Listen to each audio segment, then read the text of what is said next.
પાટડી ખેડૂત હિતરક્ષક દ્વારા પાટડી સેવા સદન ખાતે પ્રાંત અધિકારીને અતિવૃષ્ટિને કારણે થયેલું નુકસાન અંતર્ગત રજૂઆત કરવામાં આવી।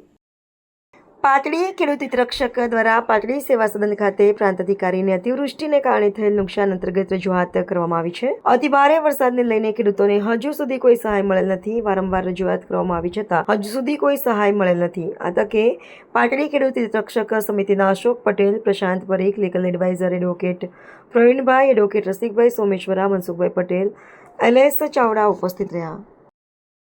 પાટડી પ્રગતિ મંચ દ્વારા સાથે રાખી અને દસાડા તાલુકાના જાગૃત નાગરિકો સાથે રાખી અને SDM સાહેબની આજે રૂબરૂ મુલાકાત કરી। એમાં ઘણા બધા પ્રશ્નોની ચર્ચા થઈ।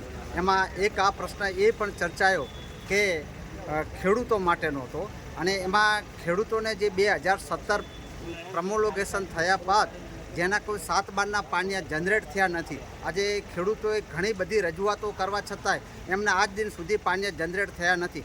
એટલે ઉચ્ચક દસાડા તાલુકાના 90 ગામના ખેડૂતોનું કે જેના પાણીયા જનરેટ થયા નથી એની યાદી રેવન્યુ ઓથોરિટી પાસે હોય। એટલે એ પાણીયા કેમ જનરેટ થયા નથી અને જનરેટ કરવા પાત્ર છે તો એ તાત્કાલિક અસરથી એ પાણીયા જનરેટ કરવામાં આવે એવી એક સાહેબ સમક્ષ એક રજૂઆત આ થઈ છે।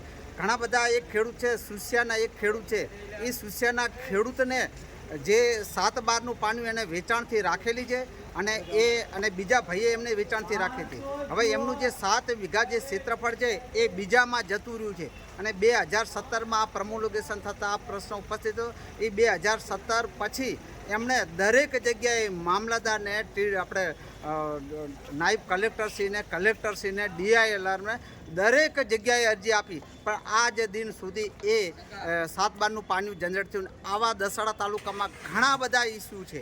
એટલે એ તમામ પ્રશ્નોનું નિરાકરણ પાણી જનરેટ થાય, એક એ વાત હતી। અને બીજી વાત એ કે જે ક્ષેત્રફળમાં વધઘટ છે 7/12માં એ ILR દ્વારા બહુ જ ધીમી ગતિએ કામગીરી, ગુકળ ગતિએ કામગીરી ચાલે છે। અત્યારે હાલ તપાસ કરતાં કે 2021ની અરજીઓનો નિકાલ કરી રહ્યા છે અને અમુક જગ્યાએ એવું પણ છે કે 2025-26ની અરજીઓનો પણ નિકાલ કરી નાખ્યો છે। એટલે આ રીતે રાખી અને તાત્કાલિક ઝડપી કાર્યવાહી કરી અને ક્ષેત્રફળમાં વધઘટના જે ખેડૂતોને અન્યાય થયો છે એ અન્યાય તાત્કાલિક દૂર કરવામાં આવે। આજે તાલુકા સેવા સદન પાટડી ખાતે નાયબ કલેક્ટરશ્રી સાથે મુલાકાત કરી, જેમાં ગઈ 7 ઓગસ્ટે ખેડૂત હિતરક્ષક સમિતિ દ્વારા 4 મુદ્દાની અમે રજૂઆત કરેલી। જેમાં વરસાદના કારણે ખેતીને થયેલ પાક નુકસાન, ગ્રામ્ય વિસ્તારમાં થયેલ પાક નુકસાન, એ સાથે બીજા સર્વે કરવા, ખેતીના સર્વે કરવા, આ બધી બાબતે જે રજૂઆત થયેલી અને જે તે સમયે અધિકારીશ્રી હાજર ના હોવાથી અમારી રજૂઆત યોગ્ય રીતે પહોંચી નથી। માટે આજે અમે ફરીથી SDM સાહેબ સાથે મીટિંગ કરી, મુલાકાત કરી અને અમારા મુદ્દાઓની રજૂઆત કરી છે।